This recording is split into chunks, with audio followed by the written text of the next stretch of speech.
Hello warriors, या लेक्चरमध्ये आपण केंद्र आणि राज्य यांचे जे संबंध आहेत, पॉलिटीमधलं अतिशय महत्त्वाचं प्रकरण ते अभ्यासणार आहोत. खरं तर कंबाईनच्या दृष्टीने तसं पाहायला गेलं तर थोडासा कुठेतरी मागे टाकला जाणारा हा पार्ट आहे. मात्र जर आपण आयोगाच्या प्रश्नपत्रिकांचा विचार केला किंवा आयोग ज्या पद्धतीने प्रश्न विचारत आहे, कोविडच्या पूर्वी असेल किंवा कोविडच्या नंतर असेल, तर एक गोष्ट लक्षात येईल की केंद्र आणि राज्य संबंधांवरती आयोगाने प्रश्न विचारलेले आहेत आणि आयोग अजूनही ते प्रश्न विचारत आहेत. इवन रिसेंटली जो पेपर झाला त्याच्यामध्ये सुद्धा आयोगाने याच्यावरती प्रश्न विचारला होता आणि त्यामुळेच कुठेतरी कंबाईनच्या विद्यार्थ्यांना जे वाटतं की केंद्र राज्य संबंध अभ्यासणं तितकंसं महत्त्वाचं नाही आहे. ॲक्च्युली यापूर्वी म्हणजे 1-2 वर्षापूर्वीचा जर विचार केला तर त्यावेळेसुद्धा त्याला इतकं महत्त्व नव्हतं दिलं जात, कारण राज्यसेवेला तुलनेने जास्त प्रश्न यायचे. बट केंद्र आणि राज्य संबंध हे प्रकरण हळूहळू महत्त्वाचं होत चाललेलं आहे. इवन राजकारणामध्ये घडणाऱ्या घडामोडी ज्या आहेत त्यांचा विचार केला तर त्या दृष्टीने सुद्धा हे जे प्रकरण आहे ते आपल्यासाठी अतिशय महत्त्वाचं आहे. आणि पॉलिटीच्या प्रत्येक लेक्चरमध्येच मी तुम्हाला हे सांगितलं की फक्त एक्झामसाठी म्हणून नाही, तर एक भारताचे नागरिक म्हणून आपल्याला आपली राज्यघटना माहिती असली पाहिजे.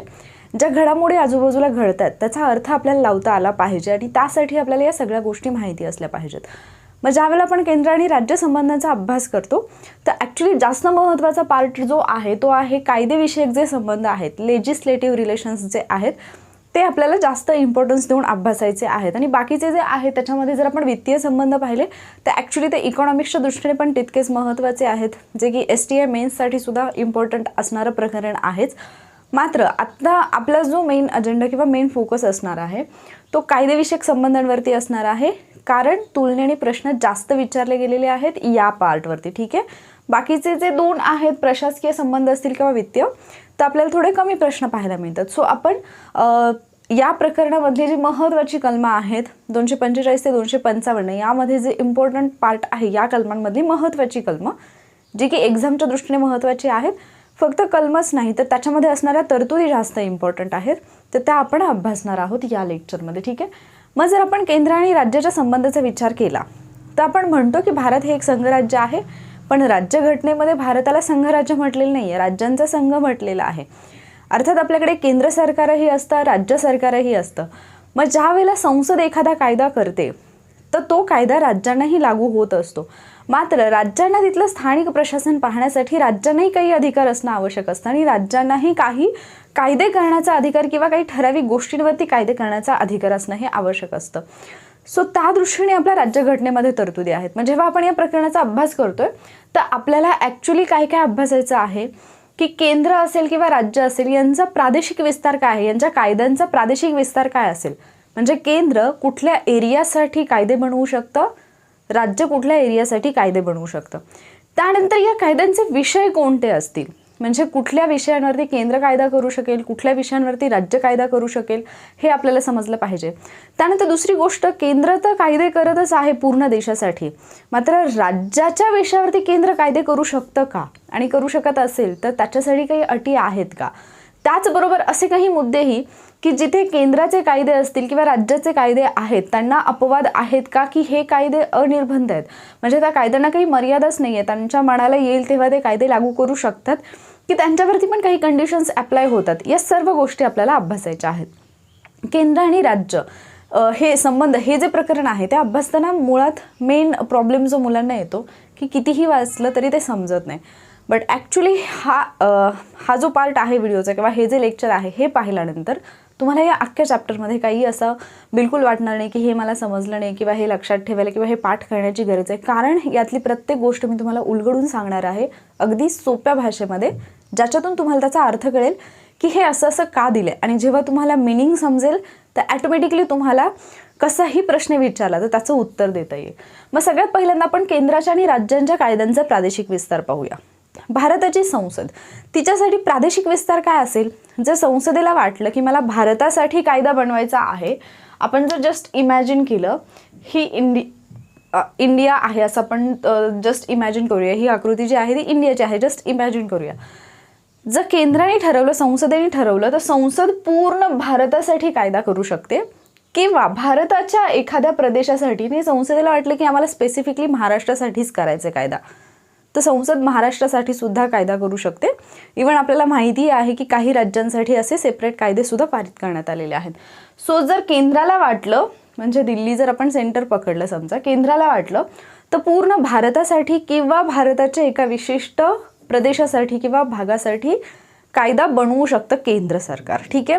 त्यानंतर राज्य विधिमंडळ, राज्याच्या कायद्याचा प्रादेशिक विस्तार काय असेल? जर महाराष्ट्र गव्हर्नमेंटला वाटलं की आम्हाला कायदा करण्याची आवश्यकता आहे, तर महाराष्ट्र गव्हर्नमेंट काय करू शकतं? संपूर्ण महाराष्ट्रासाठी किंवा महाराष्ट्राच्या एखाद्या ठराविक भागासाठी स्पेशल कायदे बनवू शकतं. जसं की समजा राज्य सरकारला वाटलं तर राज्य सरकार एखादा नवीन कायदा अंमलात आणेल जो की पूर्ण महाराष्ट्रामध्ये लागू असेल. अदरवाईज समजा मुंबई सिटी आहे, स्पेसिफिकली मुंबई सिटीसाठी काही कायदे करण्याची गरज आहे असं वाटलं, तर स्पेसिफिकली मुंबई सिटीसाठी सुद्धा राज्य सरकार कायदा करू शकतं जे की इतर भागांना लागू नसतील, ठीक आहे. मात्र महाराष्ट्र सरकारने केलेले कायदे हे फक्त आणि फक्त महाराष्ट्रापुरतेच मर्यादित असतील, ते इतर राज्यांना लागू असणार नाहीत. म्हणजे ज्यावेळेला राज्य विधिमंडळाचा विचार येतो त्यावेळेला राज्य विधिमंडळांना जे कायदे करण्याचा अधिकार आहे ते फक्त त्यांच्या राज्यापुरता आहे, ते कायदे राज्याच्या सीमेबाहेर लागू होत नाहीत. संसदेचे कायदे पूर्ण भारतामध्ये लागू होतील किंवा भारताच्या काही भागासाठी जसे ते केले जातील तसे ते लागू होतील, पण पूर्ण भारतासाठी संसद कायदा करू शकते. आणि तिसरा महत्त्वाचा मुद्दा येतो की संसदेला भारताच्या राज्यक्षेत्राबाहेर सुद्धा कायदे करण्याचा अधिकार आहे. मात्र इथे एक अट आहे की राज्यक्षेत्राबाहेर राहणारे जे भारतीय आहेत, भारतीय नागरिक आहेत, त्यांच्या संपत्तीशी संबंधित किंवा त्यांच्यासाठी काही कायदे संसद बनवू शकते. फॉर एक्झाम्पल, जर समजा एखादी भारतीय व्यक्ती आहे आणि ती अमेरिकेमध्ये राहते पण ती भारतीय नागरिक आहे, तर त्या व्यक्तीच्या संपत्तीशी संबंधित किंवा त्या व्यक्तीला सुद्धा भारताचे कायदे लागू होतील. म्हणजेच ती व्यक्ती भारताच्या राज्यक्षेत्राबाहेर आहे पण तिला भारताचा कायदा लागू होतोय. आणि असा कायदा करण्याचा अधिकार केवळ संसदेला आहे, राज्य विधिमंडळाला नाही.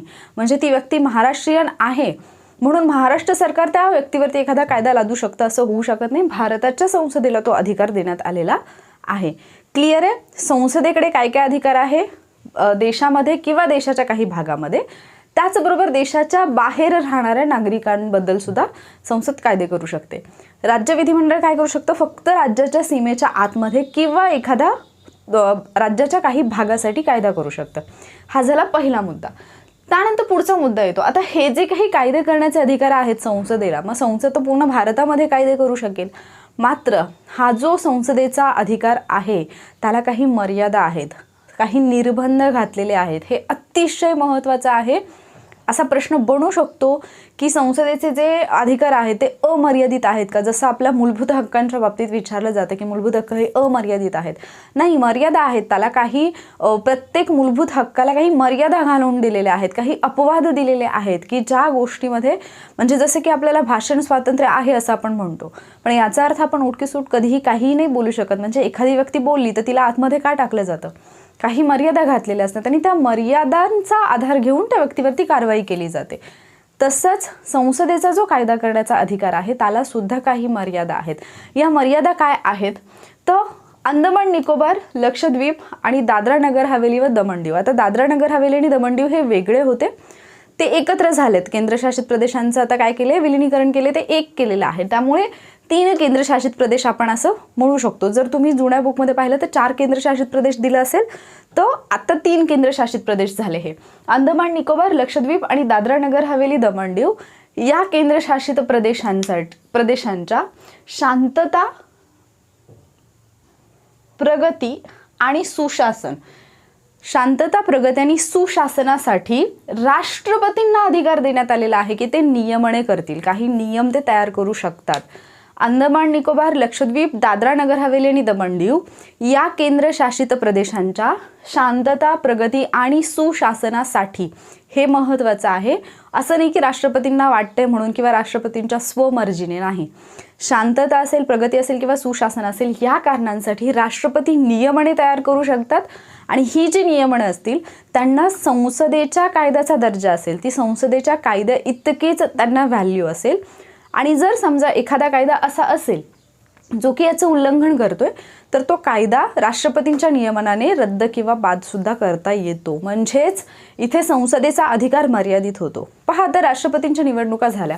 आपल्याला काय वाटतं की राष्ट्रपती हे तर नामधारी आहेत, म्हणजे इन जनरल जर तुम्हाला कोणी विचारलं की म्हणजे समजा तुमच्या घरामध्ये एखादी अशी व्यक्ती आहे की बाबा ती जास्त शिक्षण नाही झालेलं, जनरली आपण गावाकडचे लोक असतो तर आपल्या घरामध्ये एवढे एज्युकेटेड लोक नसतात, सो त्यांना काही वेळेला कन्फ्युजन असतं की हां मग आता मोदीजी तर आहेत, मग राष्ट्रपती पण आले, मग राष्ट्रपती एवढे महत्त्वाचे आहे का असं काही विचारलं, मग त्यांना पावर असतात, आपण सांगतो त्यांना पावर असते, मग मोदी काय एवढे धडपडत आहेत त्यांना राष्ट्रपती करण्यासाठी, मग आपण म्हणतो की ते फक्त सहीचे मालक असतात, जे काही मोदी सांगतील तेच त्यांना ऐकावं लागतं, करेक्ट.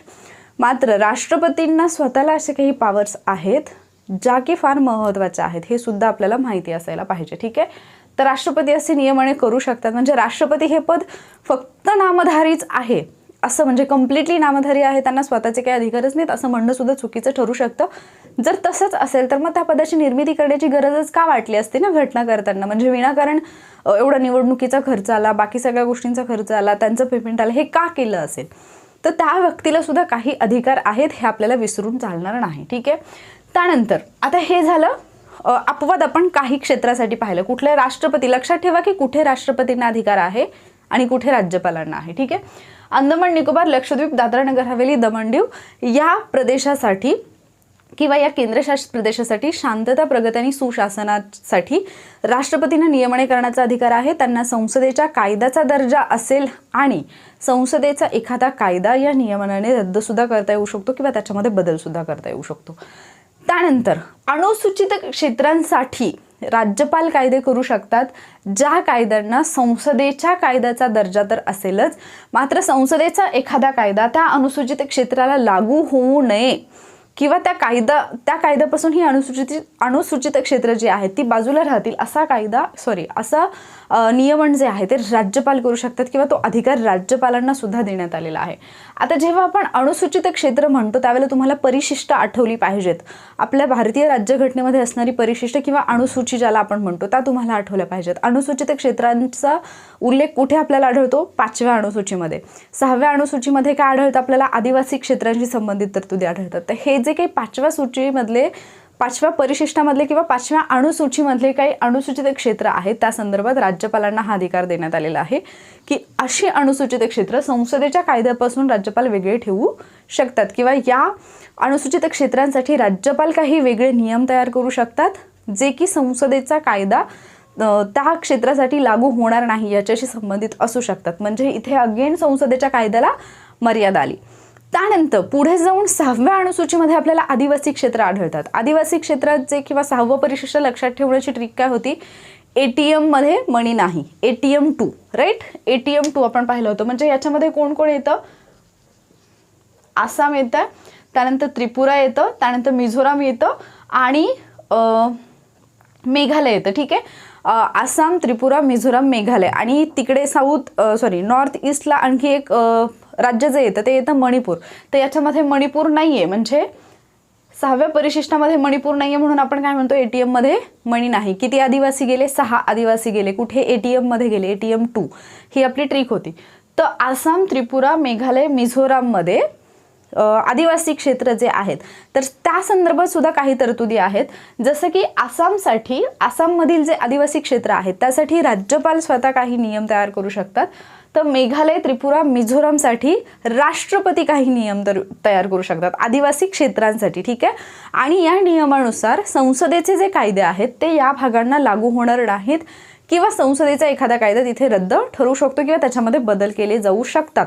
म्हणजेच आसाममधल्या आदिवासी क्षेत्रांसाठी काही विशेष तरतुदी करण्याचा अधिकार राज्यपालांना दिलेला आहे. तर मेघालय, त्रिपुरा, मिझोराममधील काही आदिवासी क्षेत्रांसाठी विशेष तरतुदी करण्याचा अधिकार राष्ट्रपतींना देण्यात आलेला आहे. मग या ज्या सगळ्या गोष्टी आहेत त्या संसदेच्या कायद्याला मर्यादा ठरत आहेत. म्हणूनच संसदेचा हा जो अधिकार आहे, कायद्यांचा प्रादेशिक विस्तार जो आहे संसदेचा, तो अमर्यादित नाही आहे, त्याला काहीतरी मर्यादा आहेत. समजलं? परत एकदा आपण क्विकली रिवाइज करूयात की आपण जे कायदेविषयक संबंध अभ्यासत आहोत याच्यामध्ये कोणाला काय अधिकार आहे आणि अपवाद काय आहे, ठीक आहे. कायदेविषयक जे संबंध आहेत ते भाग 11 मध्ये देण्यात आलेले आहेत. केंद्राचे आणि राज्याचे जे कायदेविषयक संबंध आहेत ते राज्यघटनेच्या भाग 11 मध्ये देण्यात आलेले आहेत, कलम 245 ते 255 दरम्यान. आता क्विकली हे वरचं पण मी तुम्हाला सांगून टाकते. भाग 11 मध्येच प्रशासकीय संबंध पण सांगण्यात आलेले आहेत 256 ते 263च्या दरम्यान. आणि जे वित्तीय संबंध आहेत, केंद्र राज्याचे वित्तीय संबंध जे आहेत ते राज्यघटनेच्या भाग 12 मध्ये देण्यात आलेले आहेत. हे लक्षात घ्या. आपल्याला असं वाटतं की केंद्र आणि राज्याचे सर्वच संबंध कायदेविषयक असतील, प्रशासकीय असतील, वित्तीय असतील, ते सर्व भाग 11 मध्ये आहेत. नाही, कायदेविषयक आणि प्रशासकीय केंद्र राज्य संबंध जे आहेत ते भाग 11 मध्ये आहेत आणि भाग 12 मध्ये कोण आहे तर वित्तीय संबंध दिलेले आहेत. क्लिअर आहे. आता लक्षात कसं ठेवायचं, भाग 11 मध्ये आहेत तर केंद्र आहे, राज्य आहे, एक और एक 11, फिल्मचं नाव ऐकलं असेल तुम्ही, एक और एक 11. मग हे दोघं जर एकत्र आले तर जास्त पॉवर होईल. मग हे एक और एक कोण आहे, एक आहे केंद्र आणि एक आहे राज्य, म्हणजे भाग 11. भाग 11 मध्ये केंद्राचे आणि राज्याचे संबंध दिलेले आहेत. ठीक आहे, इझी आहे लक्षात ठेवायला. तर सगळे भाग तुम्ही असंच काही ना काही ट्रिक करून लक्षात ठेवू शकता. पहिले 5 भाग तर एनी हाव तुमचे तोंडपाठ असायलाच पाहिजेत. भाग 11 मध्ये कलम 245 ते 55 दरम्यान कायदेविषयक संबंध आहेत. याच्यामध्ये जर आपण केंद्र आणि राज्याच्या कायद्यांचा प्रादेशिक विस्तार पाहिला तर संसदेचे कायदे पूर्ण भारतासाठी किंवा भारताच्या एखाद्या भागासाठी लागू होतील. राज्य विधिमंडळाचे कायदे पूर्ण राज्यासाठी किंवा राज्याच्या एखाद्या भागासाठी लागू होतील. मात्र राज्याच्या सीमेबाहेर ते लागू होत नाहीत. आणि संसद राज्य क्षेत्राबाहेर असणाऱ्या भारतीय नागरिकांसाठी किंवा त्यांच्या संपत्तीशी संबंधित सुद्धा कायदे बनवू शकते. त्यानंतर संसदेचा हा जो कायदे करण्याचा अधिकार आहे तो मर्यादित आहे, त्याच्यावरती काहीतरी मर्यादा आहेत. अपवाद काय आहे? पहिला अपवाद, अंदमान निकोबार, लक्षद्वीप, दमण दीव, दादरा नगर हवेली या केंद्रशासित प्रदेशांसाठी राष्ट्रपतींना अधिकार आहे की ते तिथल्या शांततेसाठी, प्रगतीसाठी आणि सुशासनासाठी काही नियमने तयार करू शकतात ज्यांना कायद्याचा दर्जा असेल. ठीक आहे. आणि अशा नियमनाने ते संसदेचे जे कायदे आहेत त्यामध्ये बदल करू शकतात किंवा ते रद्द सुद्धा करू शकतात. त्यानंतर दुसरा अपवाद काय येतो, 5व्या अनुसूचीमध्ये जी काही अनुसूचित क्षेत्र दिलेली आहेत त्या अनुसूचित क्षेत्रांसाठी विशेष तरतुदी करण्यासाठी राज्यपालांना अधिकार देण्यात आलेला आहे. जो अधिकार ते संसदेच्या कायद्यामध्ये बदल करण्यासाठी किंवा संसदेचा कायदा त्या क्षेत्रापुरता रद्द करण्यासाठी वापरू शकतात. त्यानंतर आसाममधील आदिवासी क्षेत्रांसाठी राज्यपालांना विशेष तरतुदी करण्याचा अधिकार आहे. तर मेघालय, त्रिपुरा, मिझोराममधील आदिवासी क्षेत्रांसाठी राष्ट्रपती काही विशेष तरतुदी करू शकतात आणि या विशेष तरतुदींनी त्या संसदेच्या कायद्यांना मर्यादा घालू शकतात. लक्षात आलं. मग अनुसूचित क्षेत्र 5वी अनुसूची किंवा 5वं परिशिष्ट राज्यघटनेचा आणि 6व्या परिशिष्टामध्ये आदिवासी क्षेत्राच्या प्रशासनाबाबतच्या तरतुदी आहेत. इथंपर्यंत क्लिअर आहे. आय होप तुम्हाला आता हे प्रकरण बिलकुल अवघड नाही जाणार, इझी वाटेल, कारण पूर्ण कन्सेप्ट क्लिअर करण्याचा मी प्रयत्न केलेला आहे. हे लेक्चर कसं वाटलं हे मला डेफिनेटली सांगा, कारण मी खूप जास्त अभ्यास केला हा विषय तुमच्यापर्यंत घेऊन येण्यासाठी. आय विश की या लेक्चर्समुळे तुमचा अभ्यास कुठेतरी इझी होत चालला असेल. तुम्हाला कळत असेल की आत्तापर्यंत बऱ्याचशा गोष्टी आपण वाचल्यात, आपण पाठ केल्यात, आपल्याला त्या समजल्या नाही की हे असं का आहे, तर त्या गोष्टी तुमच्या क्लिअर झाल्या असतील. जर व्हिडिओ आवडला असेल तर लाईक नक्की करा. थँक्यू.